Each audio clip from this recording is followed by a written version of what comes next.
Ce matin-là, je me réveille en apprenant que la Russie envahit l'Ukraine.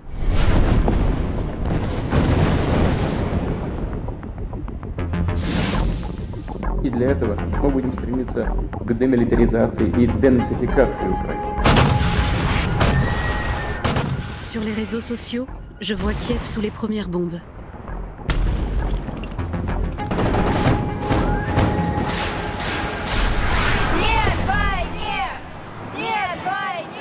C'était le 24 février.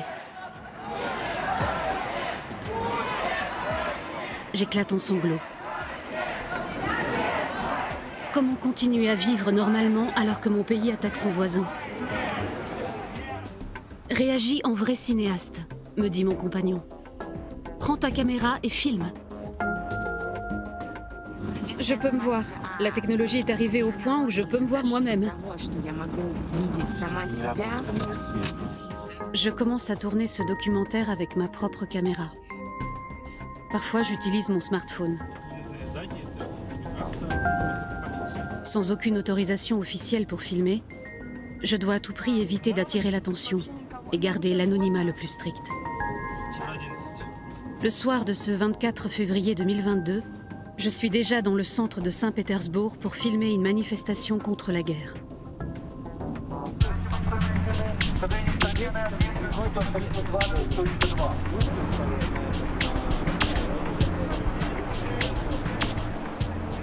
Je suis très nerveuse. Chez nous, les protestations s'accompagnent généralement d'arrestations musclées. Ce soir-là, je fais face aux forces spéciales et à des centaines de policiers anti-émeutes.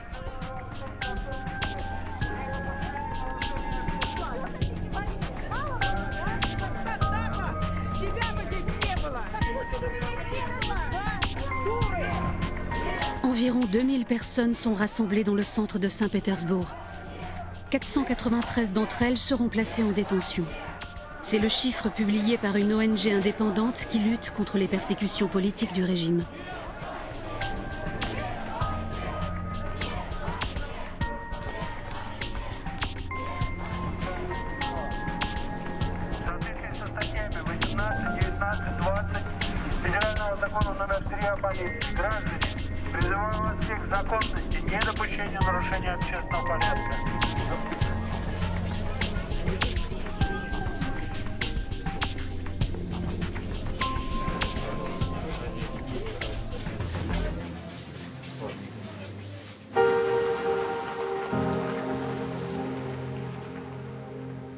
Si mon film veut montrer la réalité de l'état d'esprit des gens suite à l'entrée en guerre de mon pays, il faut m'échapper des grandes villes pour partir à la rencontre de la Russie ordinaire.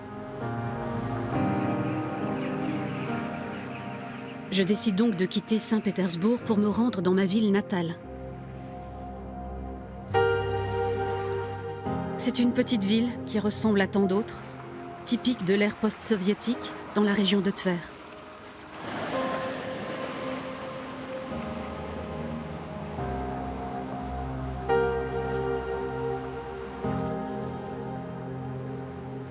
Ici, la pauvreté et la morosité sont tellement ancrées dans le quotidien que les habitants ne s'en rendent même plus compte. À la première occasion, les jeunes partent étudier à Moscou ou à Saint-Pétersbourg. Les autres survivent avec de petits boulots. Beaucoup d'entre eux s'engagent dans l'armée qui propose de meilleurs salaires.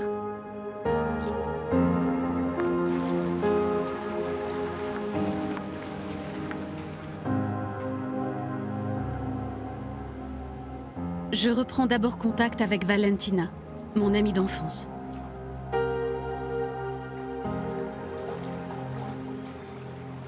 Nous nous sommes perdus de vue en allant étudier chacune dans des villes différentes.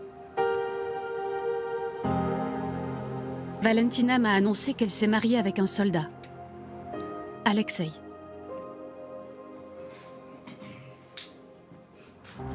À partir du mois de mars, ils acceptent de me rencontrer régulièrement pour me confier leurs sentiments sur cette guerre. Mais à une condition. Rester anonyme. Leurs témoignages pourraient les mettre en danger, voire même les envoyer en prison.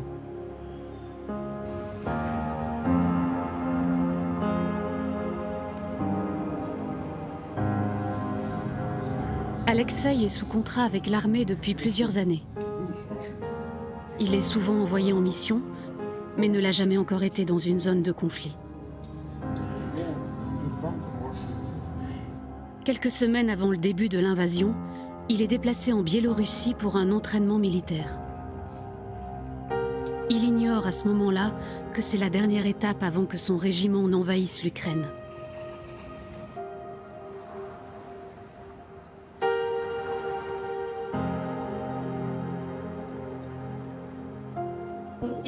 Il y a un autre point essentiel et il le disait clairement. Il aurait fallu qu'il le dise lui-même à la caméra, mais bon, je vais lui dire à sa place.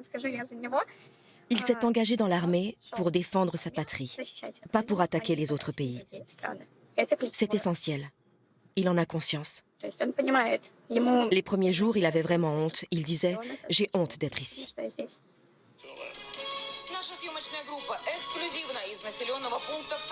Chaque fois que je lui rends visite, Valentina est scotchée aux informations sur la guerre, comme la plupart des Russes. Les médias déversent un flux continu de nouveaux reportages. On n'a que les titres que l'on mérite. Elle ne peut s'empêcher de noter toutes les fausses nouvelles diffusées par la propagande et qui contrastent avec ce que raconte Alexei directement depuis le front en Ukraine. C'est super de montrer la guerre sans montrer aucun équipement militaire, sans aucune preuve d'affrontement qui aurait eu lieu. D'appeler ça un village près de Kiev, sans apporter aucune preuve. Ils auraient pu au moins montrer une image d'un panneau à l'entrée de la ville, au moins quelque chose. Comment peuvent-ils dire que les Ukrainiens prennent les choses positivement? Ils ont juste dit que les gars sont venus prendre de l'eau et sont repartis, qu'ils n'ont rien pillé. Mais on n'a entendu personne acclamer les soldats russes. Merci de nous avoir libérés. Même pas sur leurs images.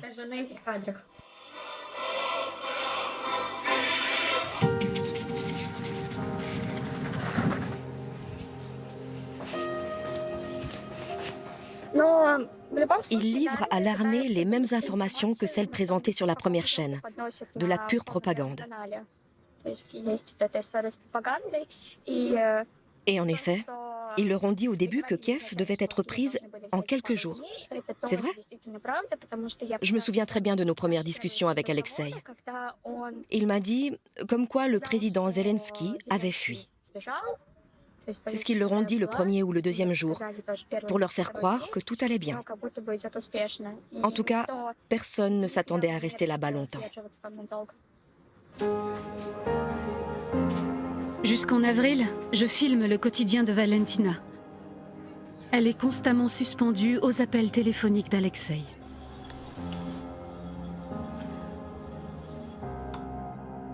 Une vie faite d'attente et de crainte.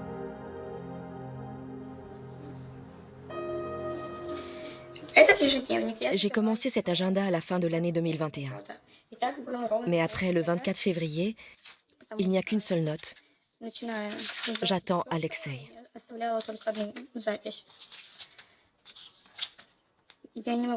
Je ne peux pas dire que ça m'aidait beaucoup. J'étais totalement incapable de planifier quoi que ce soit. Ma vie se résumait à attendre ces coups de fil. Ou que quelqu'un m'appelle pour me dire que tout allait bien, ou pour me dire que Alexei avait été tué ou blessé. Sur le front, petit à petit, sans jamais donner de détails, le point de vue d'Alexei sur ce conflit se radicalise. Qu'est-ce que tu veux dire à ceux qui verront cette vidéo un jour? La guerre, c'est de la merde. N'y allez surtout pas.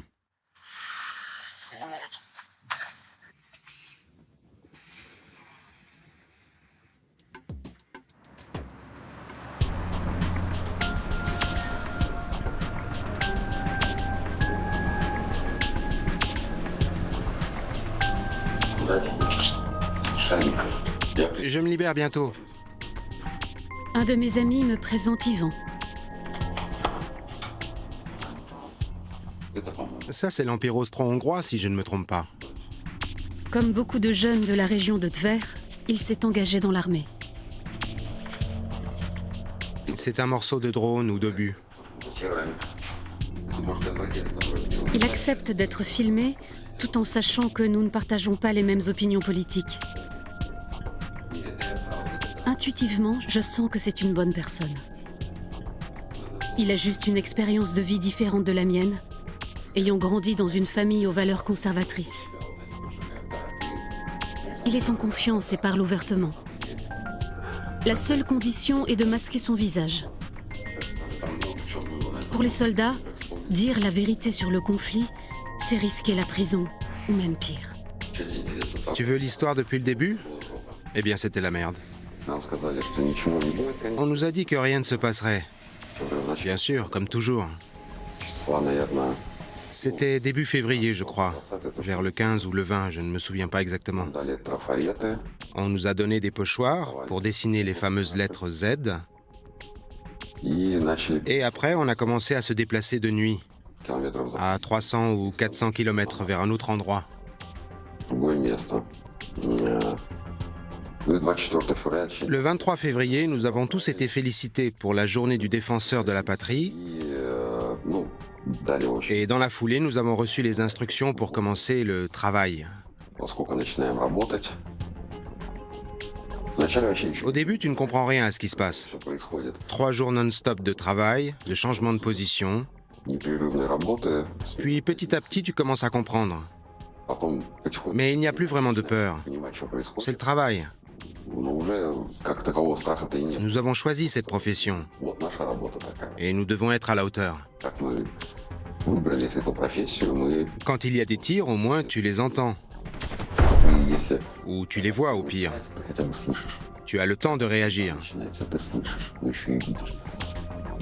Mais un drone, tu ne l'entends qu'au dernier moment. Quand il vole, tu ne peux pas le voir parce qu'il est trop petit ou parce qu'il est trop haut.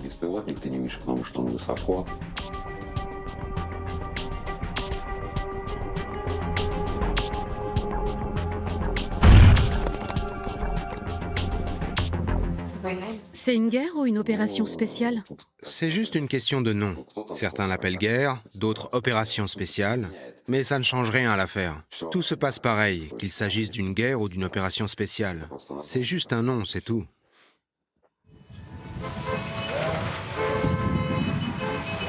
Je réalise que la plupart des habitants de ma région soutiennent Poutine et l'opération spéciale.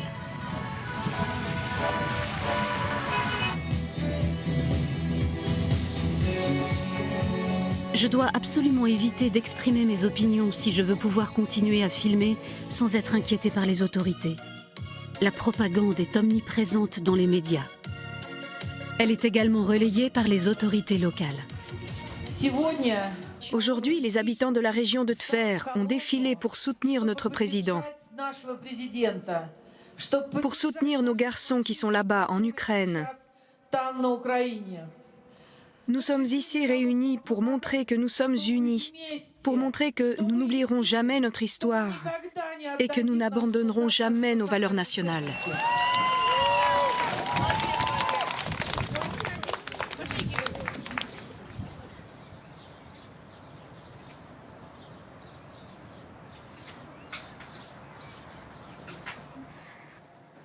Maria est la mère d'Ivan. Elle est née en Ukraine, quand celle-ci faisait encore partie de l'Union soviétique. Comme beaucoup de Russes, elle est une partisane de la ligne dure, qui soutient la guerre et le président Poutine. Je ne suis pas certaine que Maria ait bien saisi ma véritable position sur le conflit avec l'Ukraine. C'est comme si j'étais face à Poutine, mais au féminin. Un pur produit de la propagande du Kremlin. Malgré tout, elle est en confiance devant ma caméra, tout comme son fils. Je peux lui poser des questions directes, parfois même un peu provocatrices. Nous ne sommes pas en guerre contre l'Ukraine. Nous sommes en guerre avec le monde entier. Enfin, pas vraiment en guerre, disons que nous sommes en opposition. Bon, peut-être pas avec tout le monde, mais avec l'Occident, certainement. Nous les irritons. Et tout ce qui vous irrite, vous voulez le détruire. Voilà le problème. Je pense que dans notre cas, nous ne faisons que nous défendre.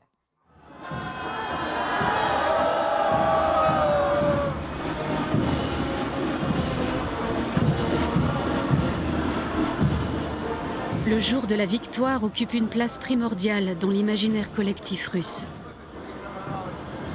C'est la célébration de notre victoire contre les nazis pendant la fameuse Grande Guerre patriotique, au cours de laquelle 20 millions de soviétiques sont morts.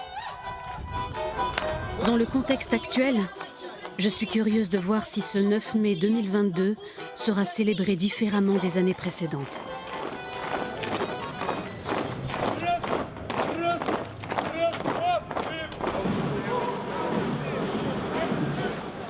Traditionnellement, le point d'orgue de cette journée, c'est la marche du Régiment des Immortels. Pour participer au cortège, on imprime une photo de son parent tombé au champ d'honneur ou qui a combattu pendant la Grande Guerre patriotique et on l'accroche à un bâton. Plus jeune, j'ai moi-même pris part à cette journée avec le portrait de mon arrière-grand-mère. Elle avait réussi à survivre et à s'échapper du fameux siège de Leningrad. Un souvenir d'enfance me revient ce jour-là. Elle terminait toujours son repas jusqu'à la dernière miette, jusqu'au moindre grain de pain sur la table.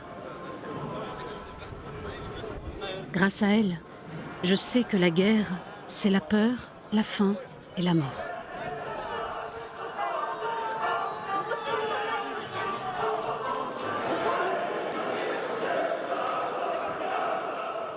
Ce 9 mai, les lettres Z et V sont partout omniprésentes.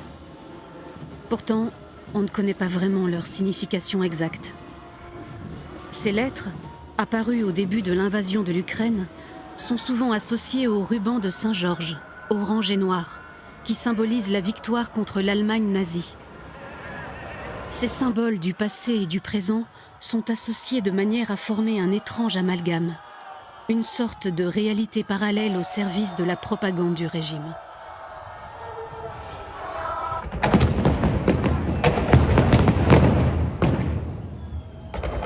Cette journée singulière se termine par un immense feu d'artifice dans le ciel de Saint-Pétersbourg. J'ai des frissons dans le dos. Pour moi, ces détonations me rappellent trop les bombardements en Ukraine.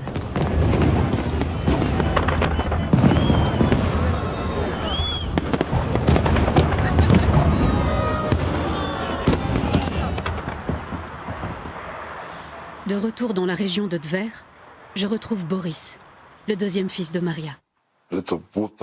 C'est un obus de cette taille-là, bourré de balles. Il me demande lui aussi de cacher son visage et son identité. Il avait un emploi correct, mais a décidé de s'engager pour rejoindre son frère qui était déjà sur le front. Il a des origines ukrainiennes du Donbass et il considère qu'il est de son devoir de se battre pour sa patrie. Critique sur la façon dont l'opération spéciale est conduite, Boris continue cependant à croire en la renaissance de la Grande Russie. Si seulement Vladimir Vladimirovitch prenait son courage à deux mains et venait jeter un coup d'œil par lui-même, il comprendrait vite dans quelle merde se trouvent les soldats là-bas. Je pense que les choses iraient différemment, ou au moins qu'il envoie l'un de ses ministres avec plein de caméras, le plus de caméras possible pour tout voir de ses yeux. Pour moi, on fait remonter au président des informations erronées. On sait bien qu'il rapporte au sommet de l'État que tout va bien. Et en fait, ce n'est pas vrai. Même chose pour les équipements militaires et l'armement.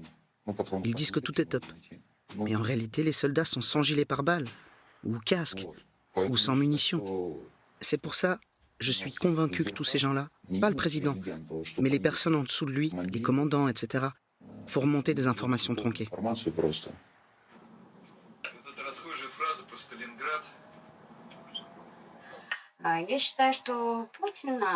Je pense que Poutine, malheureusement, n'est pas entouré d'une très bonne équipe. Et il se bat sur deux fronts toute sa vie. Le front extérieur et le front intérieur. Parce qu'actuellement, tu vas tout couper au montage, hein, je suppose.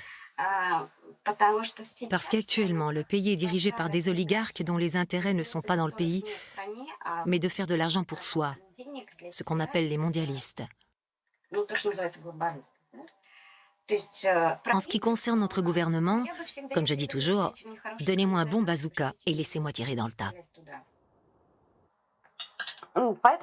La forme de gouvernement va très certainement changer, mais difficile de dire dans quelle direction. Et il est très peu probable que l'histoire se répète à l'identique. Peu probable que nous revenions à une monarchie absolue, mais dans tous les cas, une main de fer est indispensable.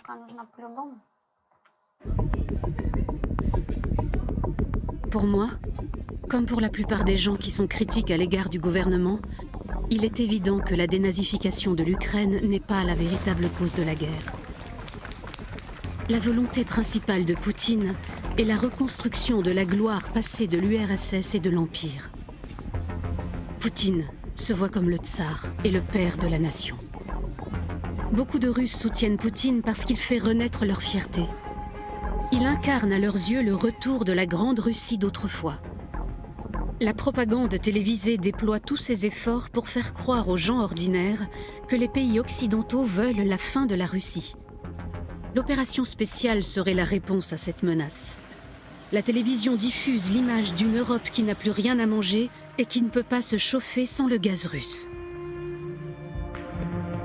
Dès le début de la guerre, j'ai voulu faire un décompte du nombre de soldats de ma région morts sur le front. J'ai vite compris qu'il serait impossible d'avoir des chiffres fiables, car le nombre de victimes ne cesse d'augmenter.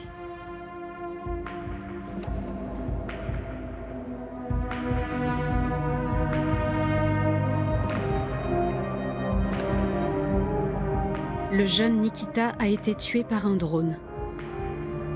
Il avait 32 ans. Il a laissé derrière lui sa mère et sa sœur Arina, seules dans leur profond chagrin. J'ai appris la mort de Nikita par un de ses amis. Il m'a dit qu'Arina accepterait certainement de raconter son histoire devant ma caméra. Le matin du 3 janvier, il entre dans la chambre de maman, dit « Ça y est ». Elle le regarde. « Quoi, ça y est ?» Il répond « Je pars à la guerre ».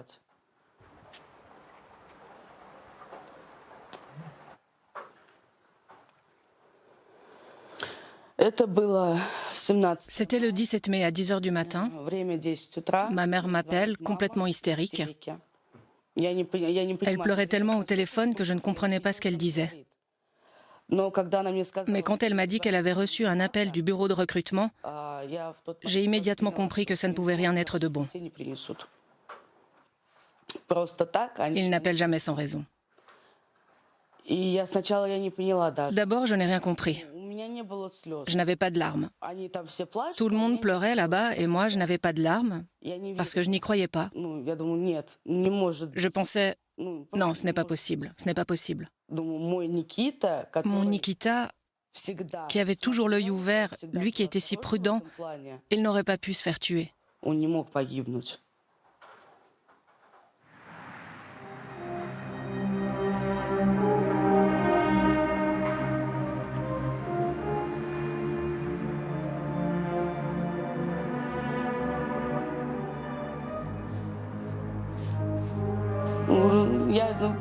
Cela fait longtemps maintenant.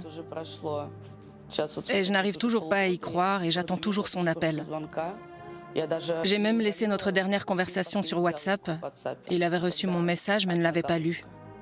Je n'arrive pas à le supprimer. Je n'ai pas le cœur à le faire.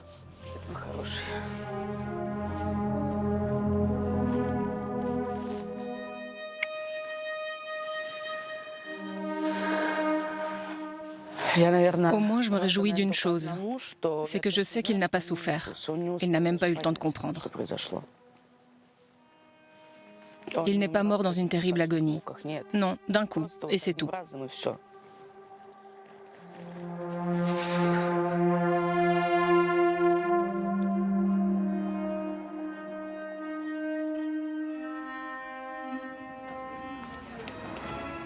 C'est l'été.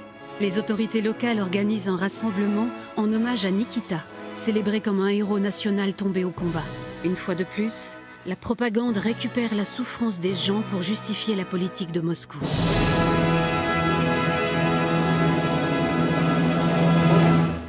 Le 24 février 2022, le président de la Fédération de Russie, Vladimir Poutine, a annoncé le début d'une opération militaire spéciale en rapport avec la situation dans le Donbass, afin d'assurer la sécurité nationale de la Russie.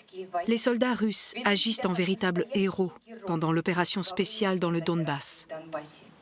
Aujourd'hui, le 22 juin 2022, nous inaugurons une plaque commémorative en l'honneur de notre concitoyen, Nikita Spiridonov, qui a été récompensé par l'Ordre du Courage.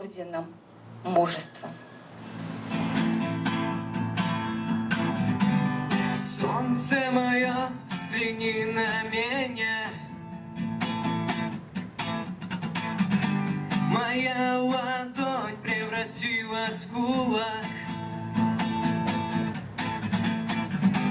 И если есть порох, да и огня.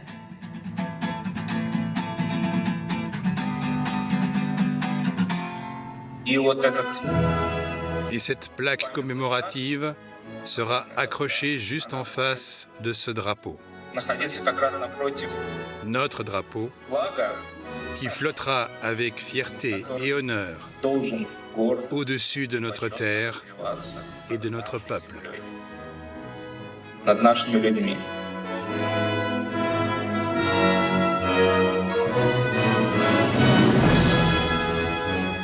Derrière le viseur de ma caméra, j'observe et je commence à m'habituer à ce genre de manipulation. C'est comme si je ne ressentais plus rien. Plus c'était éprouvant et absurde, plus je me détachais pour ne pas devenir folle.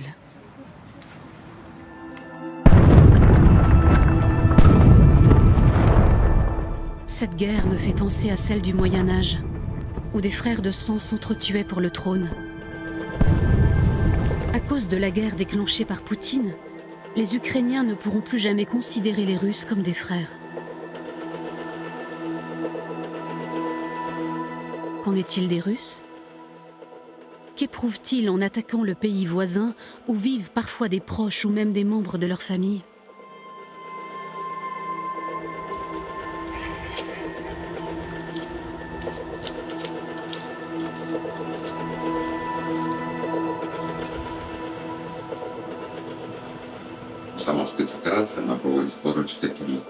En fait, cette opération spéciale se déroule aussi contre des Slaves, comme nous en somme. D'un côté, on a des Russes et de l'autre aussi. Cela joue un grand rôle car tout le monde a la même mentalité.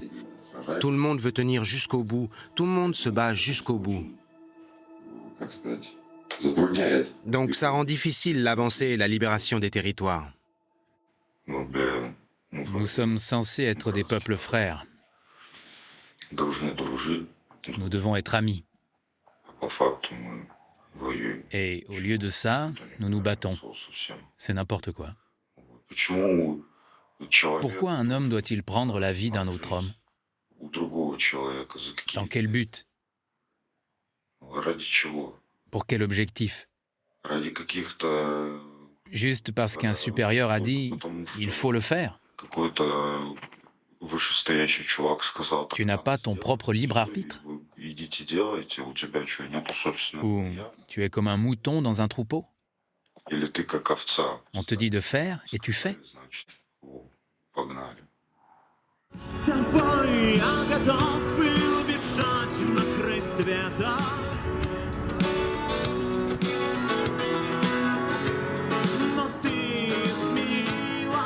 Je retourne voir mon amie Valentina. Nous sommes en avril. Je remarque l'angoisse dans ses yeux. Son regard a changé. Le régime russe ne parvient pas à contrôler les informations qui circulent sur les réseaux sociaux. Le récit des horreurs et des crimes de guerre commis par les troupes russes parvient jusqu'aux familles des soldats. Je comprenais parfaitement qu'il ne reviendrait pas le même. Je ne savais pas exactement ce qu'il allait faire là-bas, mais certainement rien de bon. Et je n'arrivais pas à savoir comment ça allait se passer.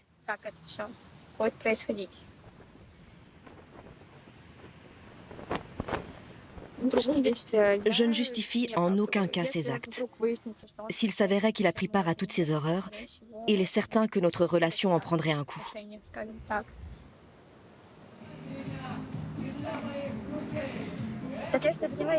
Connaissant bien son caractère, je sais qu'il n'aurait jamais touché à un homme désarmé. Si on parle des événements de Boutcha, etc. Je suis donc tranquille de ce côté-là.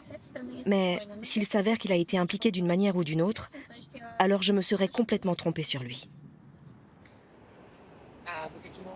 Ces nouvelles sur Boutcha coïncident-elles avec son affectation là-bas? Non, toutes ces nouvelles sont apparues après qu'il est parti. Est-ce qu'Alexei a raconté quelque chose? Après oui, mais pas au début. J'ai découvert qu'il était à proximité de Boutcha quand je suis tombée sur une investigation où j'ai reconnu un soldat de son unité. Après ça, j'ai commencé à lui poser des questions. Pour moi, le moment le plus terrible dans cette guerre a été d'apprendre par les médias indépendants les crimes commis par les troupes russes à Mariupol et Boutcha. Je n'arrive toujours pas à réaliser comment on peut abattre des civils non armés aux mains liées. Les autorités russes ont affirmé officiellement que le massacre de Boutcha était une fausse information, une fake news. Ils prétendent que les mains des cadavres bougeaient et qu'il s'agissait d'acteurs professionnels. Ceux qui s'expriment contre l'opinion officielle sont envoyés en prison. L'un de mes opposants politiques préférés, Ilya Yatchin, purge actuellement 9 ans de prison pour avoir soi-disant diffusé de fausses informations sur Boutcha. Ce que je suis en train de dire est également considéré comme un crime pénal dans mon pays. Je me sens très mal à l'aise quand je revois Alexei. Je ne peux pas m'empêcher de le questionner sur ce qu'il sait de Boutcha et surtout s'il y a été lui-même. Tirer sur des innocents, comme ça, en masse? Je ne sais pas. Parce que quand on est tous revenus et qu'on a croisé ces gars qui étaient à Boutcha, qui étaient sur place, ils ont dit qu'on leur avait donné le feu vert pour partir. Et ils n'avaient qu'une idée en tête. C'était rentrer le plus vite possible. Alexei m'affirme ne pas avoir été à Boutcha et ne pas être impliqué dans ces crimes. Je le crois. Il a l'air complètement dépassé par l'idée qu'un massacre de pareille ampleur ait pu se produire.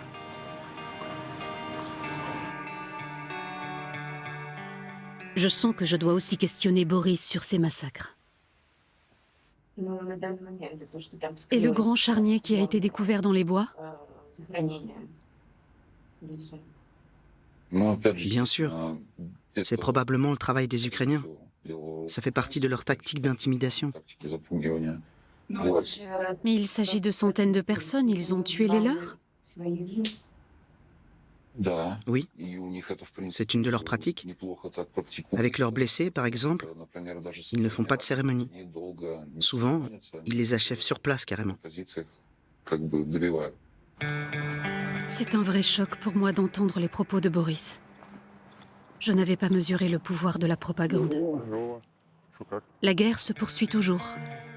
Bien plus longtemps que le régime l'avait prévu. C'est l'été. Le manque de préparation et d'organisation de l'armée russe devient flagrant sans que les autorités ne l'admettent publiquement. Des généraux sont licenciés. Ici et là, des témoignages apparaissent. Les doutes sur le bien fondé de cette guerre grandissent. Ils ont déclaré que nous étions prêts pour la Troisième Guerre mondiale. Or, j'ai de sérieux doutes maintenant sur nos armes nucléaires. Si nous n'avons même pas de mines pour les mortiers, ni même d'obus, quelles armes nucléaires? Je commence à douter qu'on ait le nombre déclaré de missiles nucléaires. Franchement, je ne sais pas comment ça va finir. Mais pour l'instant, nous sommes en train de perdre. Honnêtement, nous perdons.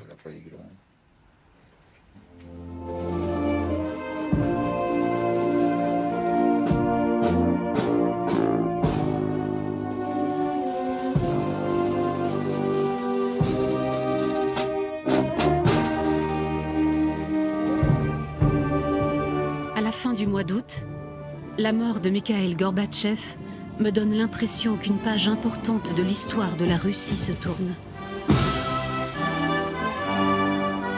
Ces funérailles symbolisent pour moi l'enterrement de l'idée de liberté dans mon pays.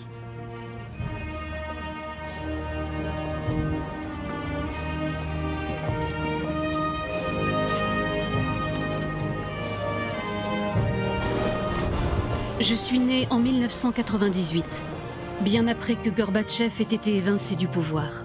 De ses accomplissements, je ne connais que les récits de ceux qui ont vécu cette époque de liberté et d'espoir. L'indépendance de l'Ukraine est l'un des changements issus de cette période. Contrairement à moi, beaucoup de Russes, y compris de mon âge, considèrent que c'était une énorme erreur.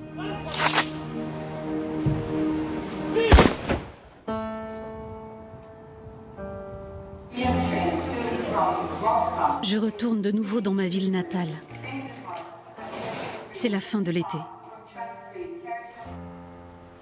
La guerre s'éternise.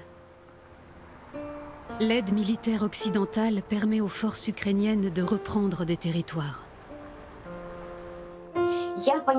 Je comprends pourquoi nos soldats se déplacent si lentement. Parce qu'ils essaient de préserver les civils. Parce qu'ils essaient de faire le moins de dégâts possible. Je comprends cela. Mais ça ne marche pas comme ça. Pourquoi les lignes de chemin de fer ne sont-elles pas coupées? Pourquoi n'ont-ils frappé Bila-Tserkva que récemment?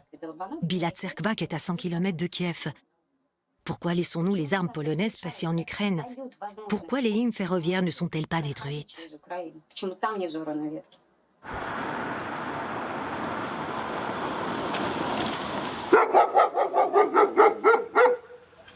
Comme dans de nombreuses régions reculées de Russie, l'armée est le principal employeur.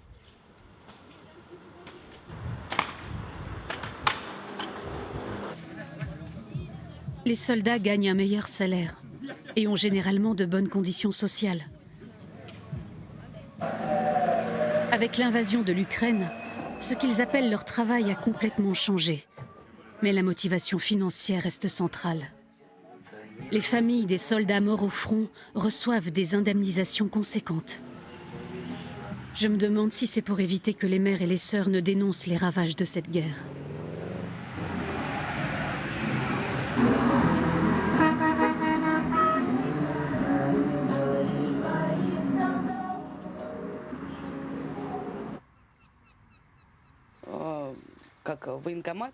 Nous étions en contact avec le bureau de recrutement, 7 jours sur 7. Sur tous les sujets, les indemnisations et tout ça, on les appelait à tout moment. Tout le monde voulait savoir combien d'argent notre mère avait touché. Son téléphone n'arrêtait pas de sonner. Ils t'ont payé? Combien ils t'ont donné? Les gens étaient surexcités. Marina, prête-moi de l'argent. Tu es millionnaire maintenant. Prête-moi de l'argent.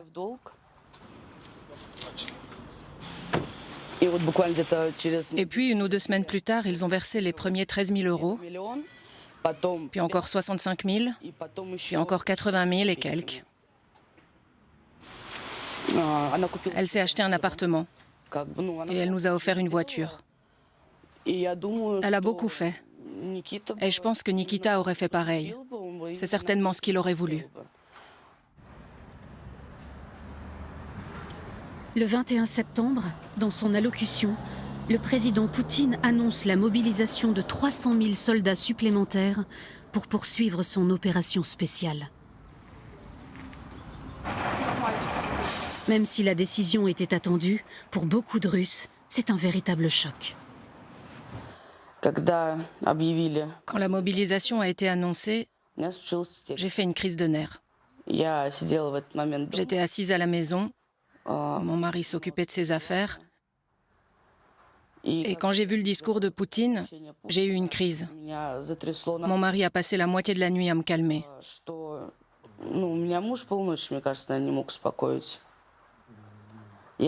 Je pleurais. Je ne te laisserai pas partir. Ils ont déjà pris mon frère. Un mort de plus dans ma famille, je ne pourrai pas le supporter. Je vais devenir folle. Je ne le supporterai pas.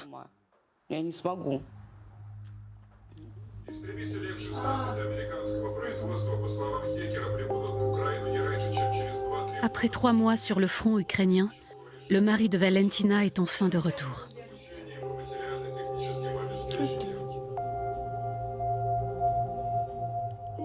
Son contrat avec l'armée a pris fin. Ensemble, ils passent 4 mois paisibles à reconstruire leur vie de couple. Mais l'annonce de la mobilisation anéantit tous leurs projets.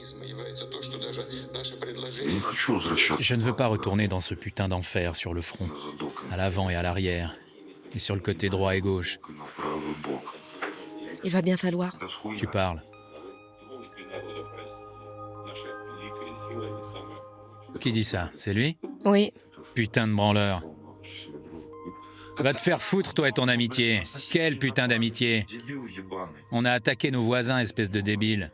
Putain d'amitié des peuples. Pourquoi tant de gars sont morts, putain? Pourquoi, bordel?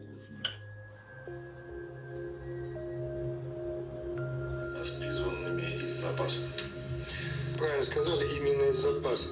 Это не какие-то люди, которых никогда не видели и не слышали ничего про... Pourquoi tu pleures? Ça n'existe pas, la mobilisation partielle, Alexei. La description des mobilisés qu'il a donnée, tu es pile dans la cible. Tu as une spécialisation et de l'expérience dans l'armée. Et alors? Tu le sais bien. Et tu as déjà l'expérience de l'opération spéciale. Pars tout de suite, tant que la mobilisation est partielle et pas encore obligatoire.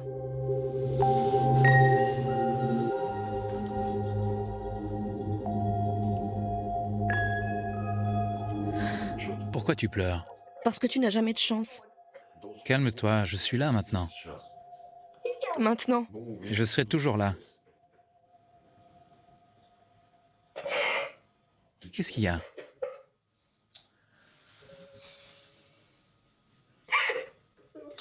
Pourquoi n'a-t-il pas juste annoncé qu'il partait? Qu'il ne gérait plus la situation? Les gars, j'ai un peu exagéré avec la deuxième armée la plus puissante du monde. Allez, tout le monde au bercail.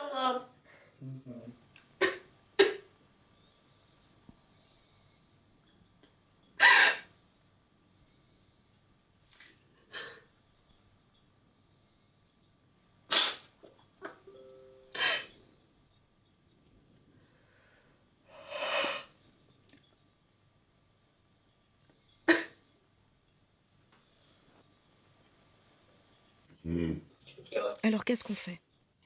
Calme-toi.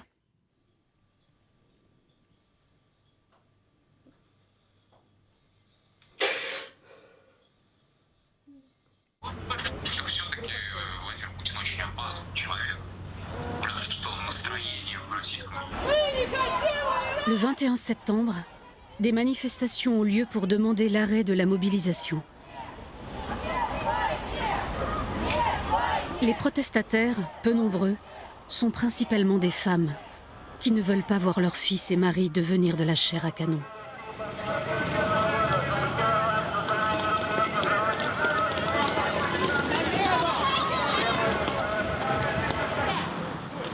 Cette fois, je suis moins chanceuse. Je me fais arrêter.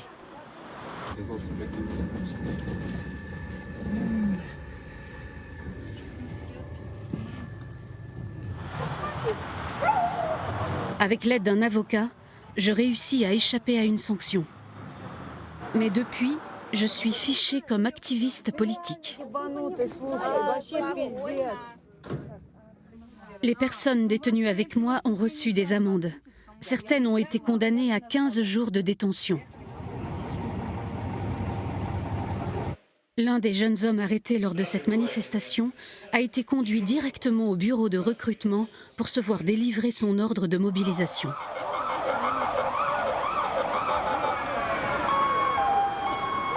Depuis le début de la guerre, près de 20 000 personnes ont été arrêtées en Russie lors de manifestations contre le conflit et la mobilisation.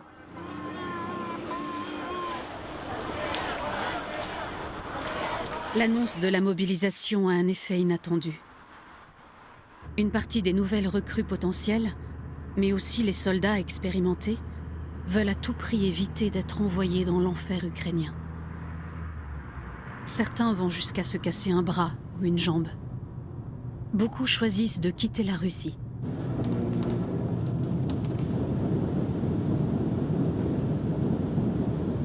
Alexei décide de partir au Kazakhstan. Je le rejoins là-bas à la fin du mois de septembre. Tous les jours, il appelle Valentina au téléphone pour tenter de la rassurer. Tout va bien, et toi? Ça va super. Moi aussi je t'aime, mon petit rayon de soleil. Comme Alexei, Des centaines de milliers de Russes ont fui leur pays. Pour les soutiens de Poutine, ce sont des traîtres. Ils pensent qu'ils devraient être reconnus comme agents étrangers et interdits de revenir au pays. Certaines personnes sont contre, beaucoup d'entre elles sont déjà parties, Dieu merci. Le plus important est de ne pas les laisser revenir. Oui, je suis quelqu'un de très cruel.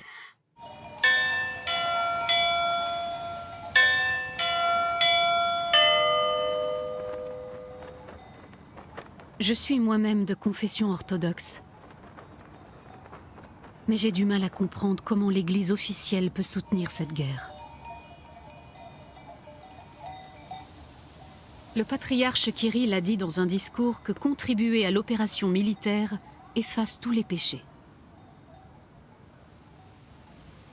Ma confiance dans l'Église russe est ébranlée. Alexeï partage lui aussi ce point de vue. Je crois en Dieu.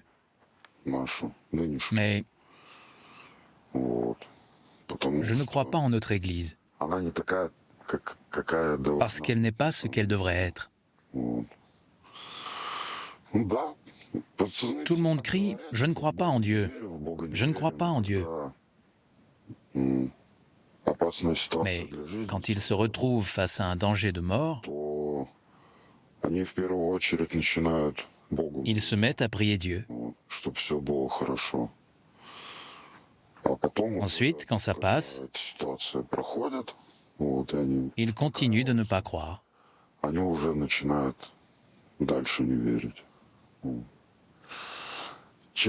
Et franchement, ce qui se passe là-bas, je ne sais pas. Comment Dieu peut-il permettre cela? En tout cas, ce que nous dit l'Église, c'est du grand n'importe quoi.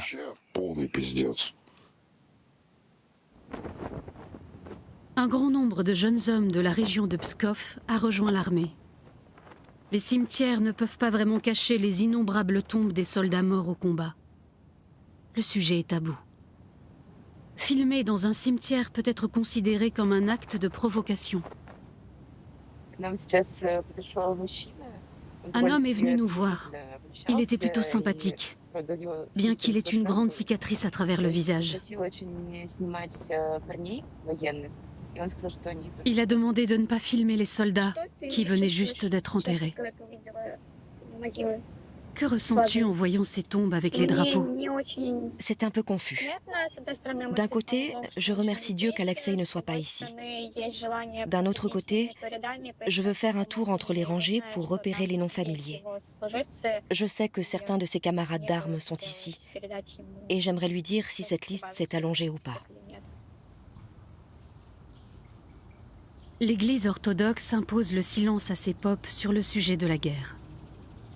Le prêtre refuse donc d'être filmé. Je l'interroge en caméra cachée. C'est dommage. Je suis triste aussi. Si vous saviez combien de gars sont couchés ici, beaucoup de gars avec qui j'étais en contact qui sont déjà ici. Mais il y en a qui reviennent. La seule chose que je peux dire avec certitude, c'est que tous ceux qui priaient sont revenus. La prière, c'est une garantie pour revenir.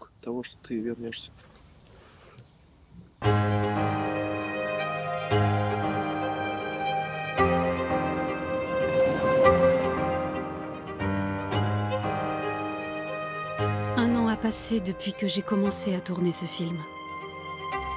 La guerre fait rage en Ukraine. Les frères Ivan et Boris sont retournés au front.